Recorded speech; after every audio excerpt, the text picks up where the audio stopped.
जय गुरु जी। उपमन्यु द्वारा श्री कृष्ण को पाशुपत ज्ञान का उपदेश। ऋषियों ने पूछा, पाशुपत ज्ञान क्या है?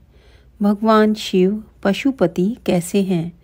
और अनायास ही महान कर्म करने वाले भगवान श्री कृष्ण ने उपमन्यु से किस प्रकार प्रश्न किया था? वायुदेव, आप साक्षात शंकर के स्वरूप हैं, इसलिए ये सब बातें बताइए। तीनों लोकों में आपके समान दूसरा कोई वक्ता इन बातों को बताने में समर्थ नहीं है। सूत जी कहते हैं, उन महर्षियों की यह बात सुनकर वायुदेव ने भगवान शंकर का स्मरण करके इस प्रकार उत्तर देना आरंभ किया। वायुदेव बोले, महर्षियों, पूर्व काल में श्री कृष्ण रूपधारी भगवान विष्णु ने अपने आसन पर बैठे हुए महर्षि उपमन्यु से उन्हें प्रणाम करके न्यायपूर्वक यूं प्रश्न किया। श्री कृष्ण ने कहा, भगवान महादेव जी ने देवी पार्वती को जिस दिव्य पाशुपत ज्ञान तथा अपनी संपूर्ण विभूति का उपदेश दिया था, मैं उसी को सुनना चाहता हूँ। महादेव जी पशुपति कैसे हुए? पशु कौन कहलाते हैं? वे पशु किन पाशों से बंधे जाते हैं और फिर किस प्रकार उनसे मुक्त होते हैं? महात्मा श्री कृष्ण के इस प्रकार पूछने पर श्रीमान उपमन्यु ने महादेव जी तथा देवी पार्वती को प्रणाम करके उनके प्रश्न के अनुसार उत्तर देना आरंभ किया। उपमन्यु बोले, देव की नंदन, ब्रह्मा जी से लेकर स्थावर पर्यंत जो भी संसार के वशवर्ती चराचर प्राणी हैं, वे सब के सब भगवान शिव के पशु कहलाते हैं और उनके पति होने के कारण देवेश्वर शिव को पशुपति कहा गया है। वे पशुपति अपने पशुओं को मल और माया आदि पाशों से बांधते हैं और भक्तिपूर्वक उनके द्वारा आराधित होने पर वे स्वयं ही उन्हें उन पाशों से मुक्त करते हैं। जो 24 तत्व हैं, वे माया के कार्य एवं गुण हैं, वे ही विषय कहलाते हैं। जीवों, पशुओं मतलब कि पशुओं को बांधने वाले पाश वे ही हैं। इन पाशों द्वारा ब्रह्मा से लेकर कीट पर्यंत समस्त पशुओं को बांधकर महेश्वर पशुपति देव उनसे अपना कार्य कराते हैं। उन महेश्वर की ही आज्ञा से प्रकृति पुरुषोचित बुद्धि को जन्म देती है। बुद्धि अहंकार को प्रकट करती है तथा अहंकार मतलब ईगो कल्याणदायी देवादिदेव शिव की आज्ञा से 11 इंद्रियों और 5 तन मात्राओं को उत्पन्न करता है। तन मात्राएं भी उन्हीं महेश्वर के महान शासन से प्रेरित हो क्रमशः 5 महाभूतों को उत्पन्न करती हैं। वे सब महाभूत शिव की आज्ञा से ब्रह्मा से लेकर तृण पर्यंत देहधारियों के लिए देह की सृष्टि करते हैं। बुद्धि कर्तव्य का निश्चय करती है और अहंकार अभिमान करता है।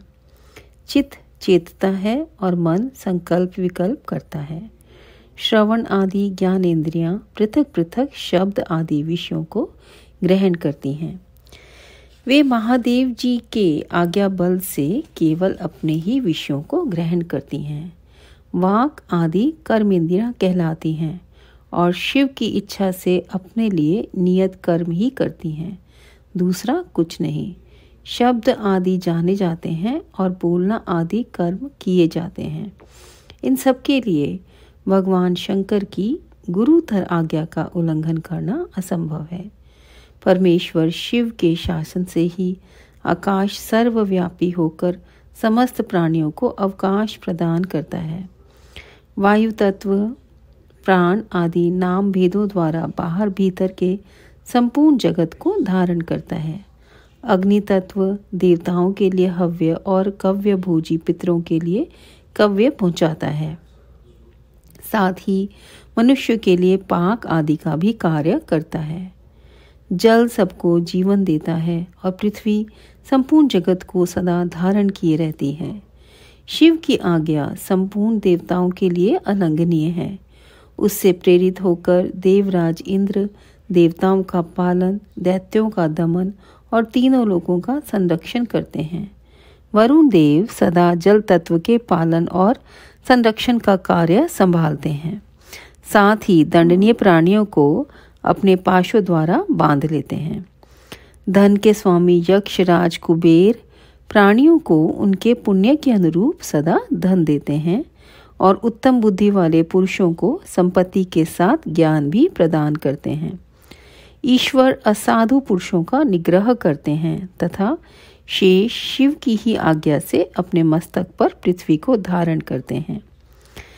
उन शेष को श्री हरि की तामसी रौद्र मूर्ति कहा गया है, जो जगत का प्रलय करने वाली है। ब्रह्मा जी शिव की ही आज्ञा से संपूर्ण जगत की सृष्टि करते हैं तथा अपनी अन्य मूर्तियों द्वारा पालन और संहार का कार्य भी करते हैं। भगवान विष्णु अपनी त्रिविध मूर्तियों द्वारा विश्व का पालन, सर्जन और संहार भी करते हैं। विश्व आत्मा भगवान हर भी 3 रूपों में विभक्त हो संपूर्ण जगत का संहार, सृष्टि और रक्षा करते हैं। काल सबको उत्पन्न करता है, वही प्रजा की सृष्टि करता है तथा वही विश्व का पालन करता है। यह सब वह महाकाल की आज्ञा से प्रेरित होकर ही करता है। भगवान सूर्य उन्हीं की आज्ञा से अपने 3 अंशों द्वारा जगत का पालन करते हैं। अपनी किरणों द्वारा वृष्टि के लिए आदेश देते हैं और स्वयं ही आकाश में मेघ बनकर बरसते हैं। चंद्रभूषण शिव का शासन मानकर ही चंद्रमा औषधियों का पोषण और प्राणियों को आह्लादित करते हैं। साथ ही देवताओं को अपनी अमृतमयी कलाओं का पान करने देते हैं। आदित्य, वसु, रुद्र, अश्विनी कुमार, मरुदगण, आकाशचारी ऋषि, सिद्ध, नागगण, मनुष्य, मृग, पशु, पक्षी, कीट आदि स्थावर प्राणी, नदियाँ, समुद्र, पर्वत, वन, सरोवर, अंगों सहित वेद, शास्त्र, मंत्र, वैदिक स्तोत्र और यज्ञ आदि, कालाग्नि से लेकर शिव पर्यंत भुवन, उनके अधिपति, असंख्य ब्राह्मण, उनके आवरण, वर्तमान, भूत और भविष्य, दिशाएं, विदिशाएं, कला आदि काल के भिन्न भिन्न भेद तथा जो कुछ भी इस जगत में देखा और सुना जाता है, वह सब भगवान शंकर की आज्ञा के बल से ही टिका हुआ है।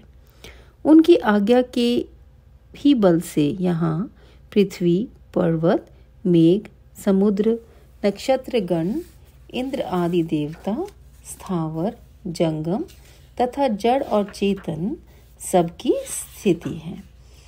यहाँ पे अध्याय 2 समाप्त होता है शंकर जी। अब हम आगे बढ़ते हैं। भगवान शिव की ब्रह्मा आदि पंचमूर्तियों, ईशान आदि ब्रह्म मूर्तियों तथा पृथ्वी एवं शर्व आदि अष्टमूर्तियों का परिचय और उनकी सर्वव्यापकता का वर्णन।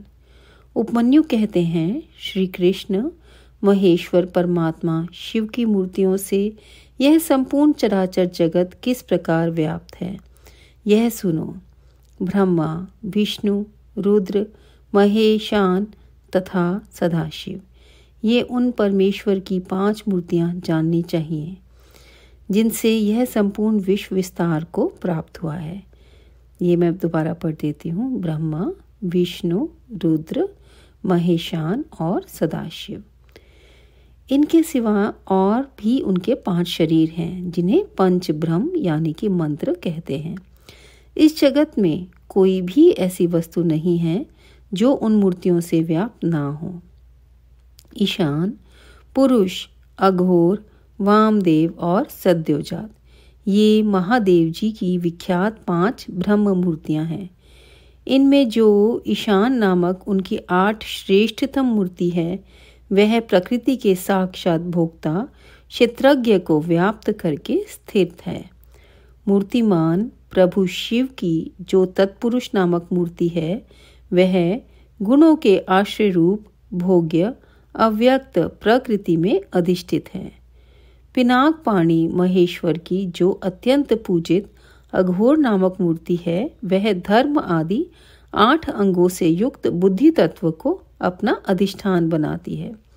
विधाता महादेव की वामदेव नामक मूर्ति को आगम वेत्ता विद्वान अहंकार की अधिष्ठात्री बताते हैं। बुद्धिमान पुरुष अमित तेजस्वी शिव की सद्योजात नामक मूर्ति को मन की अधिष्ठात्री कहते हैं। विद्वान पुरुष भगवान शिव की ईशान नामक मूर्ति को श्रवण इंद्रिय, वाणी, शब्द और व्यापक आकाश तत्व की स्वामिनी मानते हैं। पुराणों के अर्थ ज्ञान में निपुण समस्त विद्वानों ने महेश्वर के तत्पुरुष नामक विग्रह को त्वचा, हाथ, स्पर्श और वायु तत्व का स्वामी समझा है। मनीषी मुनि शिव की अघोर नामक मूर्ति को नेत्र, पैर, रूप और अग्नि तत्व की अधिष्ठात्री बताते हैं। भगवान शिव के चरणों में अनुराग रखने वाले महात्मा पुरुष उनकी वामदेव नामक मूर्ति को रसना, पायु, रस और जल तत्व की स्वामिनी समझते हैं तथा सद्योजात नामक मूर्ति को वे घ्राणेन्द्रिय, उपस्थ, गंध और पृथ्वी तत्व की अधिष्ठात्री कहते हैं। महादेव जी की ये पांचों मूर्तियां कल्याण की एकमात्र हेतु हैं। कल्याणकामी पुरुषों को इनकी सदा ही यत्न पूर्वक वंदना करनी चाहिए। उन देवादिदेव महादेव जी की जो 8 मूर्तियां हैं, तत्स्वरूप ही यह जगत है। उन 8 मूर्तियों में यह विश्व उसी प्रकार ओतप्रोत भाव से स्थित है जैसे सूत में मन के पिरोए होते हैं। शर्व, भव, रुद्र, उग्र, भीम, पशुपति, ईशान तथा महादेव ये शिव की विख्यात 8 मूर्तियां हैं। महेश्वर की इन शर्व आदि 8 मूर्तियों से क्रमशः भूमि, जल, अग्नि, वायु, क्षेत्रज्ञ, सूर्य और चंद्रमा अधिष्ठित होते हैं। उनकी पृथ्वीमयी मूर्ति संपूर्ण चराचर जगत को धारण करती है, इसलिए उसके अधिष्ठाता का नाम शर्व है। इसलिए वह शिव की शार्वी मूर्ति कहलाती है। यही शास्त्र का निर्णय है। उनकी जलमयी मूर्ति समस्त जगत के लिए जीवनदायिनी है। जल परमात्मा भव की मूर्ति है, इसलिए उसे भावी कहते हैं। शिव की तेजोमयी शुभ मूर्ति विश्व के बाहर भीतर व्याप्त होकर स्थित है। उस घोर रूपणी मूर्ति का नाम रुद्र है, इसलिए वह रौद्री कहलाती है। भगवान शिव वायु रूप से स्वयं गतिशील होते और इस जगत को गतिशील बनाते हैं। साथ ही वे इसका भरण पोषण भी करते हैं। वायु भगवान रुद्र की मूर्ति है, इसलिए साधु पुरुष इसे औग्री कहते हैं। भगवान भीम की आकाश रूपणी मूर्ति सबको अवकाश देने वाली सर्वव्यापिनी तथा भूत समुदाय की भेदिका है। वह भीम नाम से प्रसिद्ध है, अतः इसे भैमी मूर्ति भी कहते हैं। संपूर्ण नेत्रों में निवास करने वाली तथा संपूर्ण आत्माओं की अधिष्ठात्री शिव मूर्ति को पशुपति मूर्ति समझना चाहिए। वह पशुओं के पाशों का उच्छेद करने वाली है। महेश्वर की जो ईशान नामक मूर्ति है, वही दिवाकर सूर्य नाम धारण करके संपूर्ण जगत को प्रकाशित करती हुई आकाश में विचरती है, जिनकी किरणों में अमृत भरा है और जो संपूर्ण विश्व को उस अमृत से आप्यायित करते हैं। वे चंद्रदेव भगवान शिव के महादेव नामक विग्रह हैं, अतः उन्हें महादेव मूर्ति कहते हैं। यह जो 8वीं मूर्ति है, वह परमात्मा शिव का साक्षात स्वरूप है तथा अन्य सब मूर्तियों में व्यापक है, इसलिए यह संपूर्ण विश्व शिव रूप ही है। जैसे वृक्ष की जड़ सींचने से उसकी शाखाएं पुष्ट होती हैं, उसी प्रकार भगवान शिव की पूजा से उनके स्वरूप भूत जगत का पोषण होता है। इसलिए सबको अभय दान देना, सब पर अनुग्रह करना और सबका उपकार करना, यह शिव का आराधन माना गया है। जैसे इस जगत में अपने पुत्र पौत्र आदि के प्रसन्न रहने से पिता पितामह आदि को प्रसन्नता होती है, उसी प्रकार संपूर्ण जगत की प्रसन्नता से भगवान शंकर प्रसन्न होते हैं।